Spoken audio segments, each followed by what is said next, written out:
A 23-year-old woman living in Sydney spends over 1 million Australian dollars a year at Chanel, dines at restaurants where ordinary people have to book 2 years in advance, and even her pet dog wears a Louis Vuitton collar and sleeps under a Hermes blanket.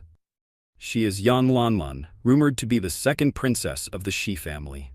Meanwhile, actor Yu Menglong lived frugally, wearing t-shirts that cost only a few yuan and eating simple meals. Before dying under mysterious circumstances, with shocking secrets behind his death. Behind these two fates lies a shared thread, exposed just as the fourth plenary session approaches, sending shockwaves through the public. What terrifying secrets is Zhong Nanhai hiding? Let's dig deeper in today's program. A life of unimaginable luxury. The Daily Mail, Britain's 130-year-old newspaper, recently interviewed a Chinese international student who once knew Yang Lanlan, and on October 4th published an in-depth feature about her. The student said the two moved in the same social circle and shared many mutual friends.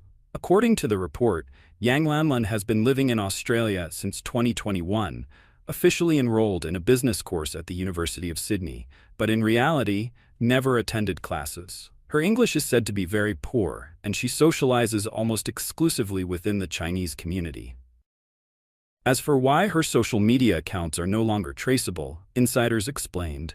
Yan Lanlan did use social media, but after a car accident at the end of July, she quickly deleted all her accounts.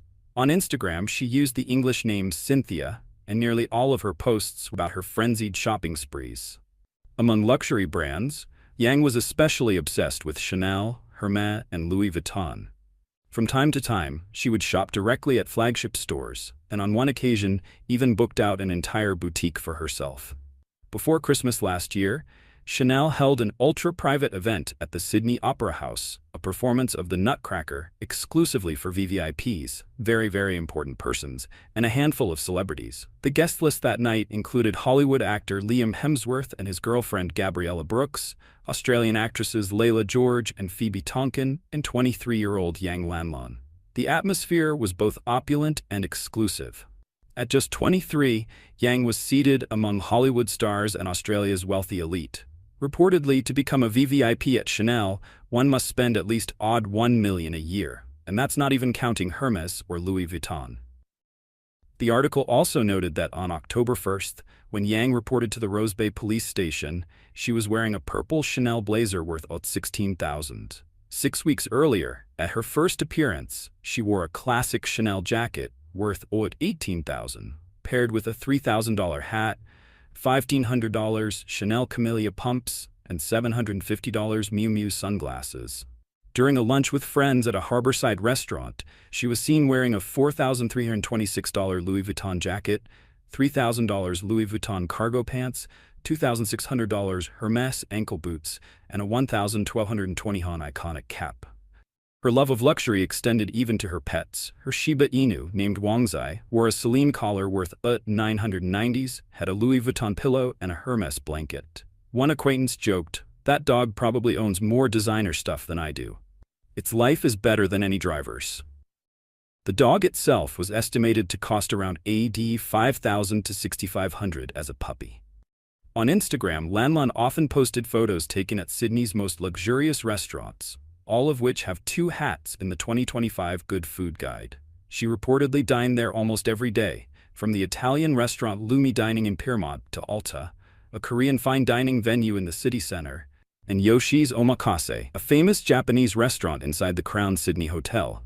The latter has only 10 seats with a 2-year waiting list and a minimum spend of $380 per person. Yet, for Yang Lanlan, that was considered just a light meal. In another Instagram photo, she showed off a bottle of champagne worth $1,000, just a small part of her everyday extravagance. As for where she lives and how she gets around, the media has already revealed everything. She resides in a luxurious penthouse in Watsons Bay, in Sydney's eastern suburbs, and owns 2 Rolls-Royces, a Tiffany blue Cullinan and a white convertible Ghost. Together, the 2 cars are worth more than AUD 2.3 million. Neighbors said she likes to decorate her cars with rare collectible Labubu dolls, describing her style as flashy and ostentatious. One can't help but wonder, What kind of family can afford to raise such a daughter? Yang Lanlan's lavish lifestyle, to put it bluntly, is built upon the sweat and toil of billions of Chinese workers. The rumor that Lanlan is Xi Jinping's illegitimate daughter may not be baseless. Looking at her extravagant and carefree life, it's easy to see where the hard-earned money of the Chinese people has gone. Indeed, ordinary citizens not only have to support the largest bureaucracy in history, but also the families, relatives, and even illegitimate children of the elite. Those living atop the social pyramid, spending without limit. Who are her parents? According to the Daily Mail report, Yang Lanlan's lawyer revealed that she had been sent abroad by her parents to study at the age of 14 and has rarely returned to China since.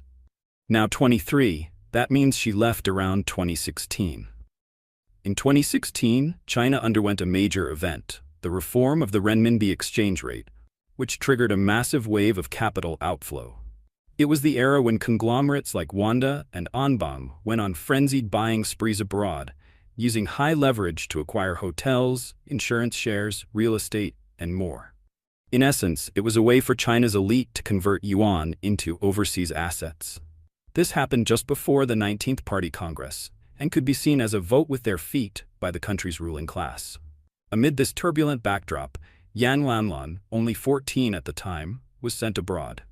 Based on her financial profile, she likely receives money through a family trust fund, a common arrangement for wealthy parents living apart from their children, especially at such a young age. For any teenager, a healthy and open social circle is essential to develop emotional stability and confidence. But for Yang Lanlan, her life has always been shrouded in secrecy.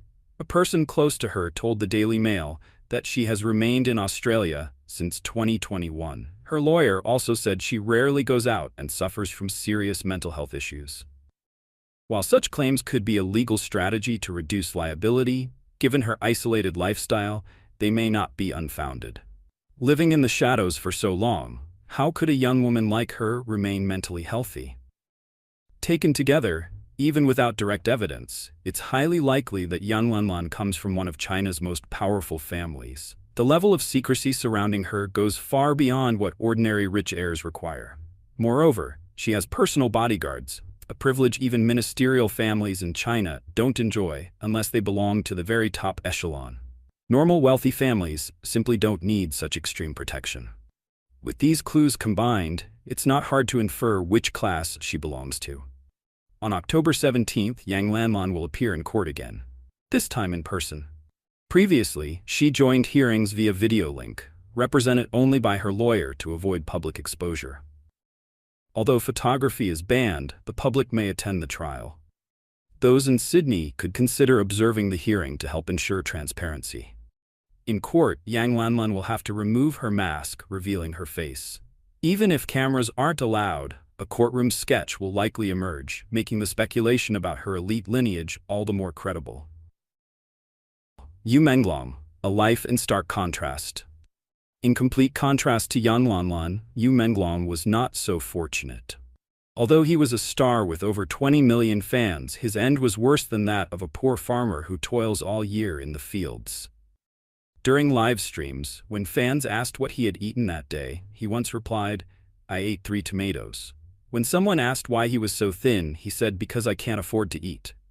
At the time, fans thought he was joking, but after what happened, no one could laugh anymore.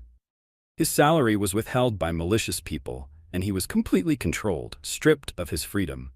In the freezing Beijing winter, he could only afford to buy a 200 yuan padded jacket, a 78 yuan shirt, and once, a 7 yuan top. Yet he still left polite feedback and even uploaded a short review video on Taobao to earn points. He rented a tiny room for a long time, so small that the bed was pressed up against the door, barely leaving space to move. With old furniture and clothes stored in cardboard boxes. If Yang Lanlan embodies the privileged elite, then Yu Menglong was crushed by that very privilege, sacrificed to sustain the system that feeds it. According to a source close to commentator Lim Liang, who called Yu like a younger brother, many online rumors about him are true. Yu was once asked to do something but refused, and afterward he was locked down. The source confirmed that the unspoken rule of providing sexual favors is real and routine in China's entertainment industry. At parties, no one is allowed to leave early. Those who insist must first down a glass of whiskey. He revealed that the person behind Yu Menglong's blacklisting was Li Mingji Guangguang, not a female investor as rumored. A woman couldn't be that cruel, he said. Only certain powerful men with twisted desires could do this. Yu was, in his words, targeted by predatory gay elites. Li Ming, he added, is a red third generation, descending from a family as powerful as Ye Jianying's. Regarding Yu's management company, Tianyu Media, the source said he initially thought it was just a reputable state-owned firm until he realized how dark it truly was. Yu was constantly monitored, shadowed by a man named Du Qiang, allegedly a professional hitman. In mainland film circles, many managers or bodyguards come from such backgrounds. The company never intended to nurture Yu's career. It used him as a pawn. Despite his talent, they suppressed him deliberately because they didn't need his earnings. Tianyu Media, he claimed, was actually a money laundering operation, moving hundreds of billions of yuan. The money Yu made was negligible compared to the scale of their dealings.